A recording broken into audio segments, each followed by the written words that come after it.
Hello guys, gals, and gamers.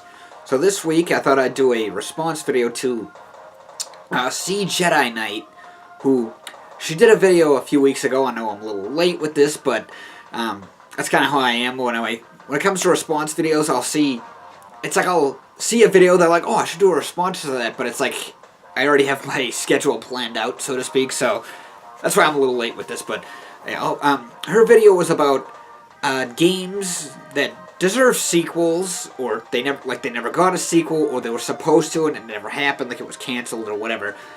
So I'll have the link to her video in the description, and these are just some of the ones that I think deserve it. The first one, I've talked about this a number of times, but it's been on my mind a lot lately, and well, yeah, Legend of Dragoon.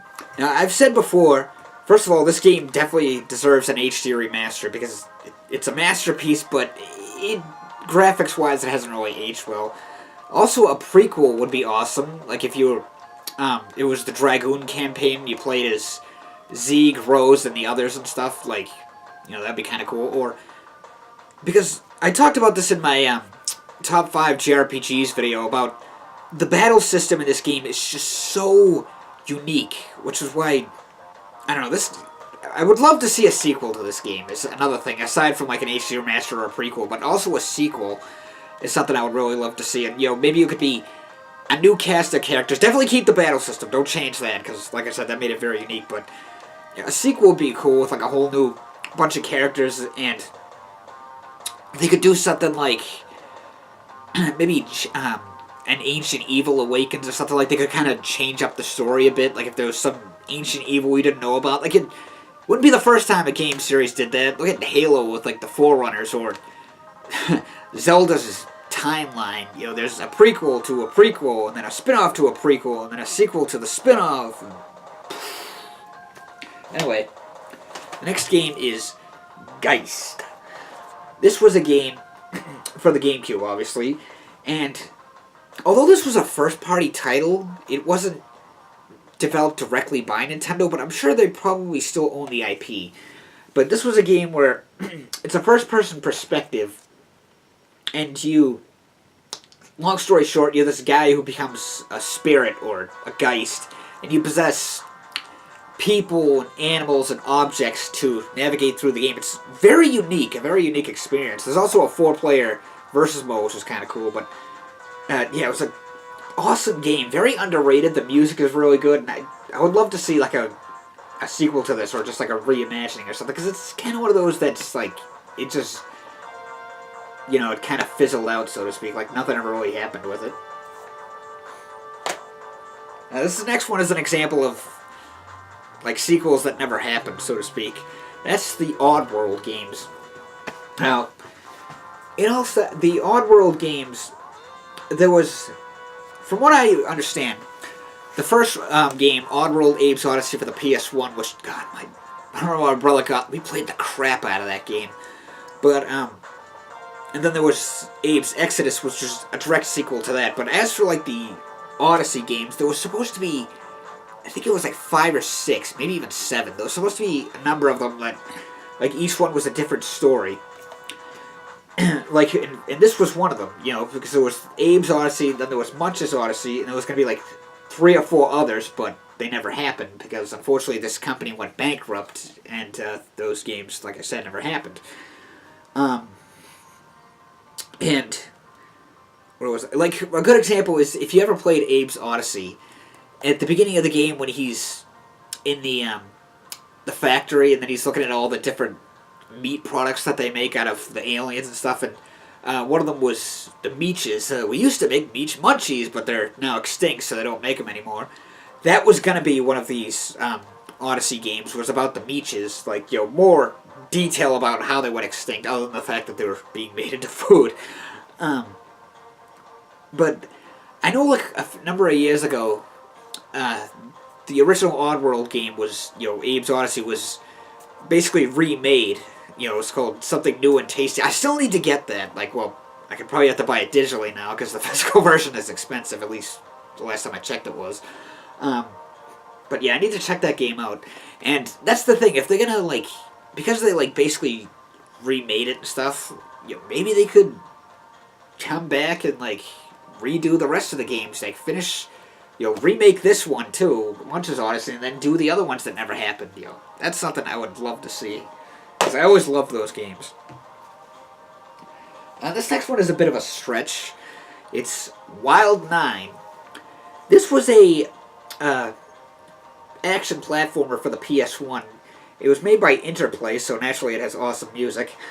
And it's a very unique action platform. I know I use the word unique a lot, but basically you play as this guy. I forget his name. I think it's like Captain or something. It's probably in the instructions, but I don't feel like digging that out right now. But anyway, this guy, he has a gauntlet which shoots out a tractor beam, and you use it to basically throw your enemies around. Like you slam them into walls, throw them into spikes, into bombs, everything.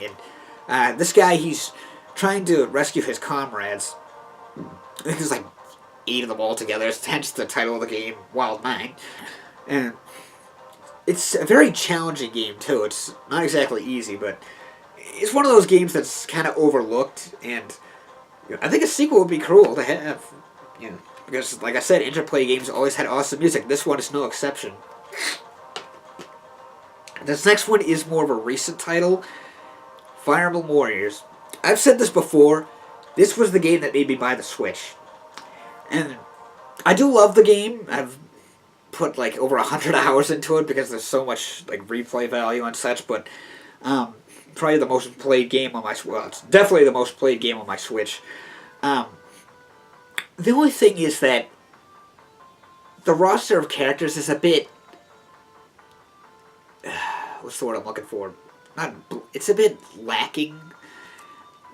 Because it's characters from Shadow Dragon. I think that was the one with Marth. It was the one with Marth. It's that game, then Fates and Awakening, which I liked those games. They were good. But I feel like they should have had... And then there's Lyn from what most people refer to as Fire Emblem 7 for the Game Boy Advance. The first one to be released internationally. But that's the thing. I feel like there's... The characters, the choices they picked were like kind of... Like I said, I liked Fates and Awakening. Maybe not as much as some of the other Fire Emblem games, but I did enjoy them. And I feel like there's too many characters from those ones. And that's the thing, because Fire Emblem has become a huge success. Like, I mean, the franchise is a lot bigger now than it was like 15 years ago. Which is obviously part of the reason why we saw this game. And I would love to see a sequel to this down the road, and maybe we could have more characters. Like, I mean, you can still have a couple of characters from Fates and Awakening, just not as many. And, have more characters from Fire Emblem 7, because that one had some great characters. And the one that came out last year, I'm drawing the blank on the name, the one with Alma Selka, which is a remake of one of the classics. You can have some characters from that. And, of course, have some characters from Path of Radiance and its direct sequel, Radiant Dawn. This is, for those who never played it, that's the one that Ike is from. Those two games, which is basically it's just one big long story, but it's 2 different games. The second one, Radiant Dawn, takes place 3 years after Path of Radiance, and that one had so many great characters that would be awesome in a Dynasty Warriors type game. So, like I said, Fire Emblem is, it's almost like up there with like Mario and Zelda. So because it's so big, hopefully we'll see a sequel to this down the road with more characters from the other Fire Emblem games. Don't forget, we have a new Fire Emblem game coming out this year too, so you can have characters from that in this. The last one is Cameo. And this was a game for the 360, or Xbox 360, although I think it was originally going to be for the GameCube. It's a 3D platformer where you play as a fairy, or elf, fairy, whatever. And she turns into a variety of creatures, which, help her, I think there's pictures of them in here, actually, because this game feels, to me, it feels very underrated. Here's a good example of, because you have to change between these animals to get, or creatures to get through the game. Like, here's an example. This guy, Major Ruin, who's like an armadillo. He can basically roll like Sonic. And then you have Chilla, who's a Yeti, who can pull icicles out of his back to grab onto walls. So this is just an example of like how you switch between them to navigate through the game. You like roll off a cliff as Major Ruin and then turn into Chilla to grab onto a wall. And this was made by Rare, who I know Rare isn't exactly like they're basically a shell of what they once were. Um, but I would still, they've still done some pretty good things here and there. Like I never played that Pirates game. Here's all the characters. Here we go. Yeah. So anyway, yeah, like I said, Rare, even though they're not like as great as they once were, they're still doing pretty well. Not, yeah. And I really think they should make a sequel to this game. I would love to see this happen, and because of like there's the rumors that supposedly some of like the Xbox first party titles are going to be coming to the Switch, like they're really getting along and stuff. Maybe we could get like a remake of this game or something on the Switch. Or, like I said, just a direct sequel to this game, which could be on, like, which in this case would be technically a multiplayer, because it's on the Switch and the Xbox or whatever, but, yeah, this game definitely needs a sequel, because it's such an awesome game. Definitely a must-play game if you're a fan of 3D platformers. So, that's my list, just a handful of games that I think deserve sequels. What are some games that you guys think could use sequels? Let me know in the comment section below. And if you enjoyed this video, feel free to give it a thumbs up. And if you haven't already, make sure you subscribe to the channel. And as always, thanks for watching. See you next week.